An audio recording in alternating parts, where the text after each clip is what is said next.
Hey everybody, welcome back to Video Game So today I got a fun and exciting episode guys this evening as we're going to be taking a look at the recently released port to the Dreamcast of Wipeout.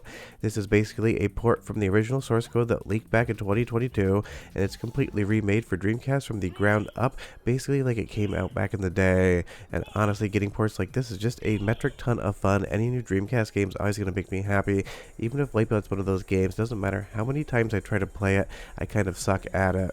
Before we get too far involved though, do me a huge favor, go down below, hit like and subscribe, and ring that notification bell. Definitely helps us out.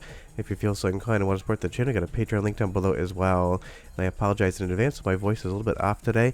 I was at the Midwest Gaming Classic over the weekend and ended up getting sick. Of course, that's what always happens to me in big public groups, but I have to get this video out because it is new, fun, and Dreamcast related. So I'll do the absolute best I can to try not to hit too many corners here, because honestly it takes a lot of brain retraining to play something like Wipeout with the ability to use the brakes to drift into the corners. If you see me bump a few too many walls, I am hopped up on Dayquil in sheer motivation.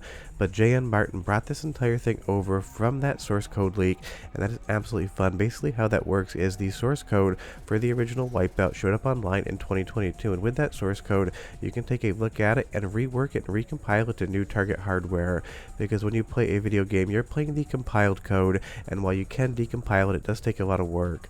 Now that area right there is one complaint I have about Wipeout, not about the port, but just the game in general. Sometimes your ship can just absolutely get hung up on corners, especially ones that you don't feel like you're actually touching. Some of the collision detection in the corners can be ever so slightly wonky, and I would say the best way to play this game is going to be the first person view, because it's going to allow you to turn a little bit easier.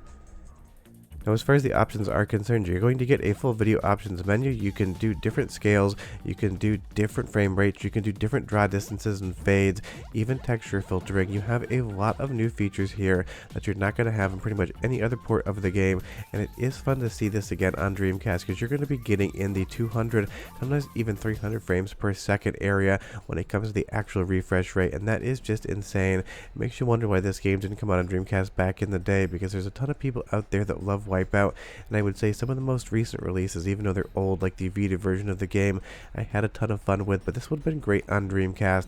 It looks so good with the Power VR2 hardware here as well. All of the textures, the draw distance, the frame rate, the overall colorways, and just vibe you're getting out of Wipeout really do feel like they are made for Dreamcast. It really does have that really nice Sega look to it, even if we obviously don't have blue skies here like we would in Daytona, USA.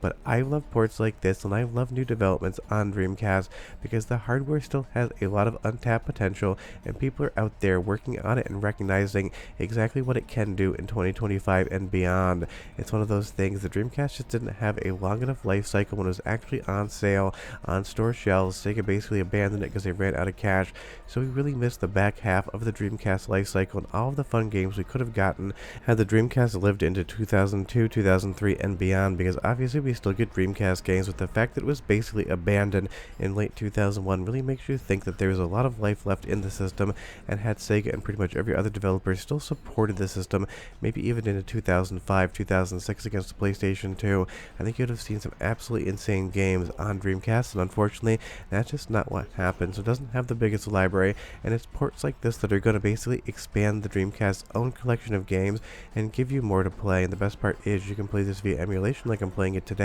You can pop it onto a GDMU and play it on your real hardware. You can even burn a disc if you want. The only wrong way to play this game is not to play it at all, because it is a fun showcase of just what can work on the Dreamcast. But again, I apologize, sometimes my gameplay here just isn't very good whatsoever, and that's just because I have to retrain my brain to try to figure out exactly how to turn. But you'll see here we're getting into the high 300s, low 400s in the frame rate, and that's absolutely insane. It is performance that you would never expect to see out of something like a Dreamcast console, and it just 100% works here. I'm going to give you guys a soundtrack sample as well, because a lot of a port isn't just the controls and the graphics, it's also the music and sound effects coming over as well. So go ahead and listen for 45 seconds, I'll come back and show you more courses and just how well they run on Dreamcast.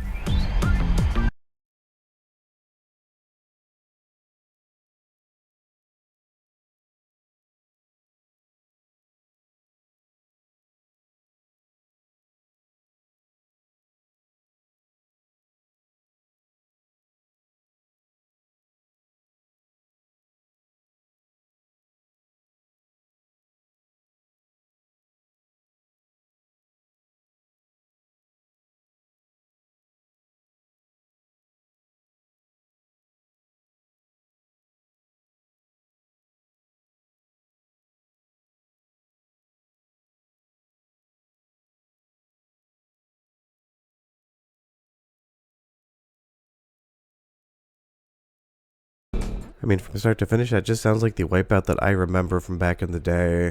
But leave me a comment down below and tell me what you think. And it makes me wonder how many other games could be ported to Dreamcast, because basically anything is possible. We've seen it with Grand Theft Auto 3, we've seen it with the work in progress Vice City port coming over. Pretty much any game where you can get a hold of the source code or decompile it, you could bring over to Dreamcast. There's a ton of games out there I would love to see come over. If I had my dream, I could just snap my fingers and make one game show up, I'd get an enhanced port of something like Crash Bandicoot 2. I just love to see that running on something like Dreamcast hardware with the improved performance and graphical capabilities. I know we got the ports and kind of the enhanced remakes on PlayStation 4, but it would still be fun to see something like a PlayStation 1 game running here on Dreamcast. As we go further into Wipeout, everything just seems to work. I don't really have any notes as far as the port is concerned, and this is available to grab on GitHub. I will leave a link in the description below. There should be some pre-compiled CDI images out there as well.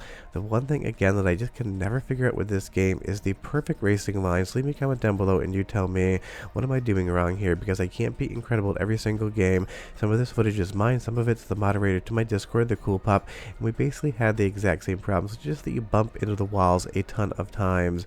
Maybe it's just kind of epidemic to the game that you have to just bump your way around, but it's something that I've always tried to get better at and just never managed. But I do love the weapon system, even though I usually duff most of the shots. Kind of feels more of like a futuristic version of Mario Kart with all of the chaos and none of the actual characters, because you're not going to see Yoshi in this game. Now, as far as the additional visual options are concerned, they are a ton of fun. You can play around with them. Some of them might have a hit on performance, so you'll have to kind of just dial in what you like. The distance fade is basically going to be your draw distance, how far or not far you can see into the screen, and things pop up. Additionally, you're going to have different shading options. You're going to have the PlayStation original shading, and you're going to have some enhanced ones as well as texture filtering. So there really is a nice suite of options in here as to how you want to make your version of Wipeout look on the Dreamcast. And honestly, even with all of the things turned on or played around with, I really couldn't hit a frame rate that made it feel like it was running under 60 frames per second, but I didn't use the report frame rate on all of the captures here. But honestly, getting something like Wipeout running at 400 frames per second just feels like magic. It's kind of like if you took a 5090 GPU right now and decided to play the original source version of Half-Life 2, you'd start seeing some numbers that were absolutely comical, and you'd realize that there's no monitors for sale that could actually show you all of the frames per second that the game is actually rendering in. But it does give the game a better sense of fluidity, and as long as you can figure out the controls, which I clearly struggle with a bit here, it is going to probably be the best version of Wipeout you can check out. And it does make me want to see more games ported over to Dreamcast. But leave me a comment down below and you tell me, if you could just snap your fingers right now and make one game appear on Dreamcast that was never released for back in the day, what would it be? Because I'm sure I'm going to get a lot of fun responses to that.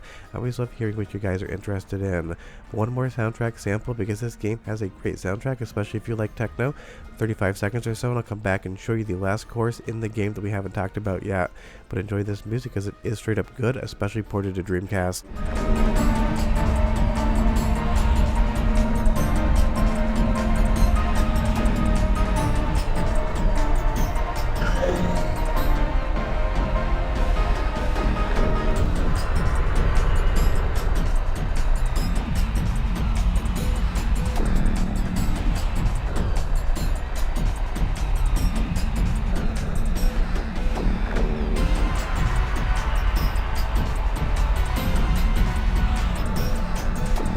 So there you have it, the entirety of Wipeout ported over to the Sega Dreamcast from the source code. And that is the thing about video game preservation and why these source code leaks and preservation efforts are so important, because they make ports like this quote unquote easy. That isn't to say that it's an easy task whatsoever, but it's a hell of a lot easier than trying to decompile the source code from the actual builds of the game or trying to recompile it in real time.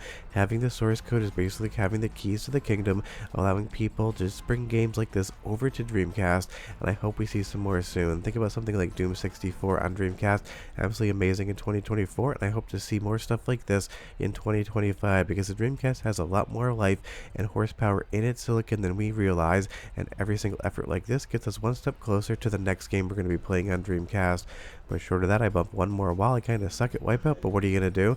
And again, sorry for the voice today. Wanted to make this video because I was stoked about it. My sinuses are still a little bit backed up.